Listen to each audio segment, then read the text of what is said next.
तो स्मृतियाँ हैं, तो समस्या हो तो समाधान भी हो। मेरा कहने का अर्थ ये है, खाली बातें ना हों।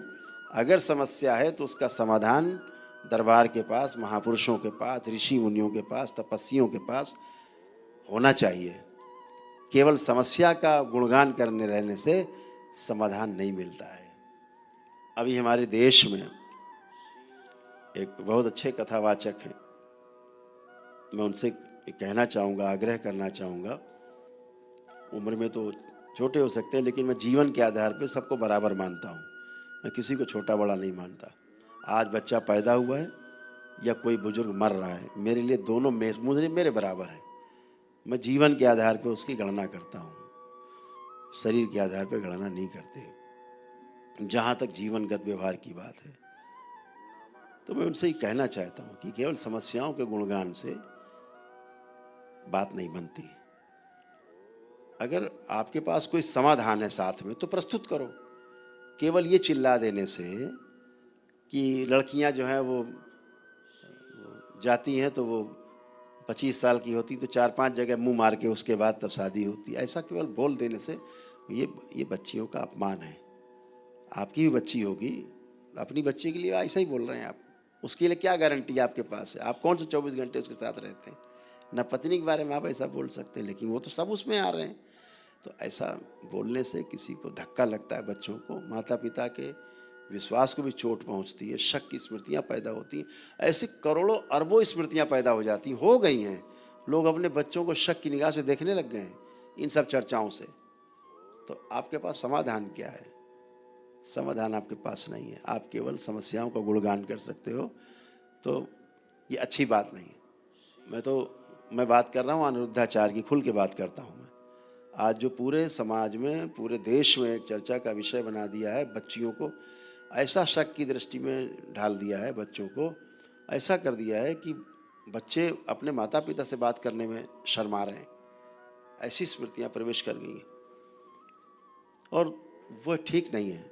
ये बिल्कुल अच्छा नहीं कि बच्चों को इतनी शक की निगाह से, बच्चों को गाइडेंस दिया जाए, बच्चों को समाधान दिया जाए।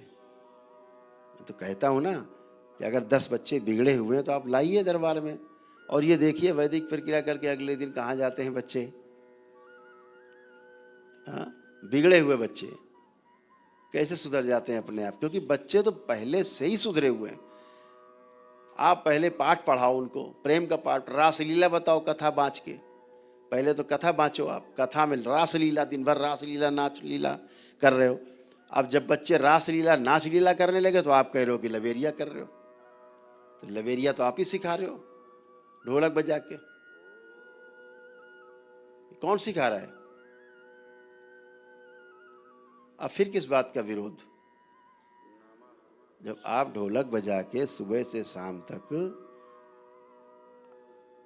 आप ढोलक बजा रहे हैं, मंजीरा बजा रहे हैं, आप नाच रहे हैं, नचा रहे हैं, सबको रास लीला करा रहे हैं, दिन भर बता रहे हैं कि भगवान रास लीला करते थे सवेरे से रात तक,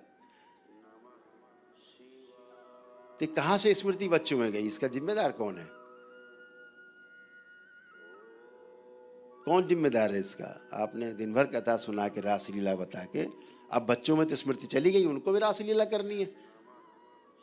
अब वो कर रहे हैं तो भगवान कह रहे हैं तो रास लीला, बच्चे कह रहे हैं तो उनका कैरेक्टर ढीला।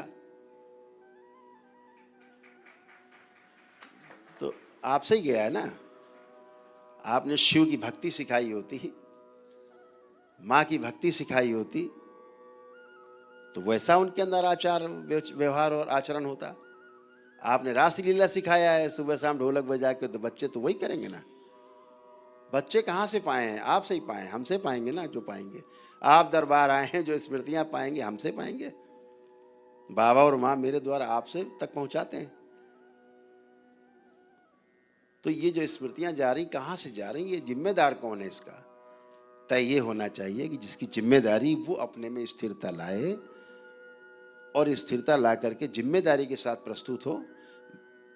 भगवान ने बहुत काम किए हैं शरीर में रह करके, उनका गुणगान हो, उस नारायण स्वरूप का गुणगान हो, उस श्रीमद् भागवत गीता में जो रचा बसा लिखा है उसका गुणगान हो, जो स्वयं उन्होंने गाया है भगवान श्री कृष्ण ने, नारायण ने भगवान श्री कृष्ण के रूप में, भगवान नारायण ने उसका गुणगान करो। बहुत लोग कर रहे हैं, वहां गंदगी नहीं है, तो इसका जिम्मेदार है कौन? कल से कसम खा लें, अनिरुद्धाचार्य जी की रास लीला नहीं बताएंगे। आप प्रेम प्रेम प्यार प्यार आप ही चिल्ला रहे हो, रास लीला आप ही बता रहे हो, उसके बाद आप कह रहे हो कि बच्चे ऐसा कर रहे हैं। बच्चों में गया कहां से? आप ही से गया भाई, आप जैसे लोगों से गया है। कुछ कथावाचक ऐसे जिनकी कथा सुन लो तो आनंद आ जाता है, लेकिन इस प्रकार से बच्चों को सीधे आरोपित कर देना कि तुम मुंह मार के आए हो, या और कोई भाषा एक शब्द बोलते हैं, टेस्ट ड्राइव बोलते हैं कि टेस्ट ड्राइव, बच्चे पहले टेस्ट ड्राइव करते हैं। ये कौन से भाषा, कौन से सभ्य समाज की भाषा है? महाराज जी, संयम रख करके बच्चों का जो अच्छा पक्ष है उसको उद्घाटित करिए। और नहीं तो हम आपसे बात करने के लिए तैयार हैं, बिल्कुल एकदम खुलेआम बात करने को तैयार हैं, आपसे चर्चा करने को तैयार हैं। आपके पास समाधान नहीं है, लेकिन दरबार के पास इसका पूरा समाधान है।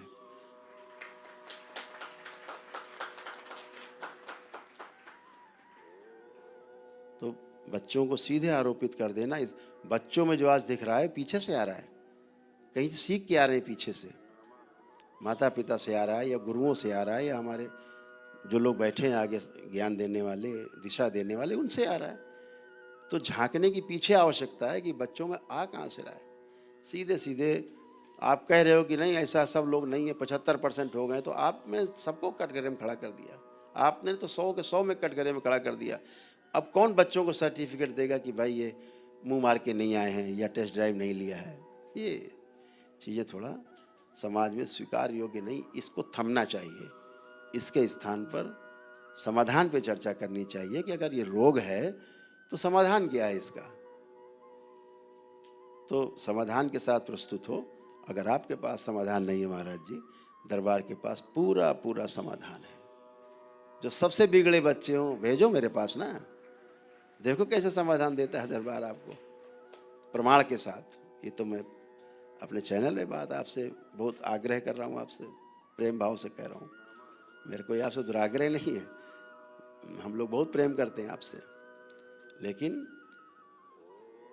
आग्रह यही है कि एक साथ बच्चों को इस तरह से ना किया जाए। मेरा ऐसा आग्रह है आपसे। कई संत लोग हैं, अपनी अपनी बात सबको कहने का अधिकार है, लेकिन ऐसे खुलेआम आरोपित करना वो मेरे ख्याल से अनुचित है। तो समाधान के साथ बात की जाए। समस्या पे चर्चा करने से कुछ नहीं निकलने वाला, कीचड़ उछालने से कुछ नहीं होगा। सफाई पे बात की जाए, कैसे साफ सुथरा हो, इतनी बात।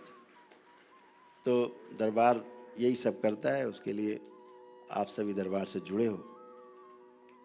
गंदगी बचती नहीं आप में, स्मृतियाँ गंदी बचती नहीं, रोग कष्ट बचते नहीं। जो असाध्य हैं वो धीरे धीरे वो भी नष्ट हो जाते हैं उनके, क्योंकि स्मृतियाँ नष्ट हो जाती हैं। अगर शरीर में आपके ऑर्गेन्स, आपके बॉडी के अंदर जो अंदरूनी अंग हैं, अगर वो अंदर सुरक्षित हैं, ज़्यादा नष्ट नहीं हुए, तो आपका मस्तिष्क स्वयं ही उनको सुधार लेता है, स्वयं चिकित्सा कर लेता है।